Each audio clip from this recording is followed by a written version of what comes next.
Students from Stoneman Douglas High visited members of Congress yesterday. They met with the number 3 House Republican, Majority Whip Steve Scalise of Louisiana. He was nearly killed in a shooting at a congressional baseball practice last June. Scalise made it through 7 surgeries and returned to work just 3 months later. He's with us now from the Capitol. Congressman, good morning. Thank you so much for joining us. Good morning, Gayle and John, and hey, Norah, how are you? I'm well, thank you. I know you met with some of these survivors. What kind of changes did they ask for members of Congress to make? We talked about policy, but really we talked a lot about shared experience. And obviously it got very emotional. You know, some of the things that they've been through are similar to some of the things that I've been through. And, you know, this could be a tough time for them. It already is. You know, but this doesn't go away. It's something that I know me and the other members of the congressional baseball team still talk a lot about what we went through, and I'm sure they as students are going to continue talking about what they went through. But we did talk again about some policy, but mostly just about where we are right now. I want to ask you about some of those specifics of policy, because some of the survivors have talked about raising the age limit for those to be able to purchase an assault rifle. The president has indicated he might support that, raising the age to 21. Would you support that? Well, right now, I think if you look, the laws are varied, and every state also has the ability to change their law. But there are a number of things that are being looked at right now. That's not one of the ones that's being talked about as much as basically is closing loopholes. We have a lot of mental health issues. We have some breakdowns at the federal and local level in law enforcement. Clearly, a lot of us have serious questions about the FBI and why this wasn't stopped in the first place when they had this kid handed to them on a silver platter months ago.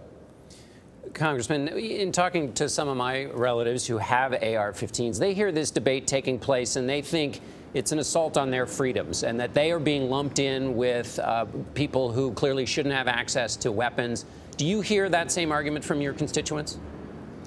I do hear that from constituents, and look, millions of people have weapons like the AR-15 and use them to defend themselves. They have it for self-defense, which is the tenet of the Second Amendment.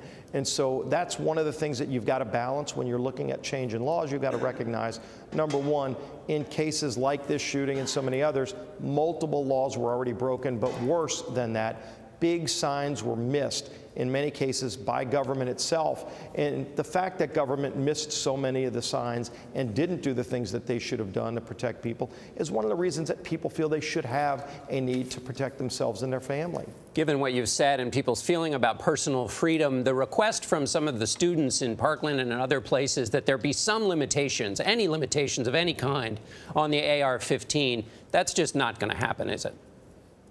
Well, you know, again, that's not one of the big discussions here. Closing problems with the loopholes, especially with the instant background check system. We passed a bill in the House called Fix NICS, which a lot of people are rallying around, that closes a lot of those loopholes with the instant background check system. That's a bill that passed the House. It was tied to concealed carry reciprocity, something that's been proven to actually increase safety. And so that's one of the things that we sent over to the Senate. The Senate's looking at a different version of that bill. They haven't passed anything yet on their side, but that is a bill that has passed the House. It's pretty clear that law enforcement missed some very important clues and signals. They had lots of warnings, it seems.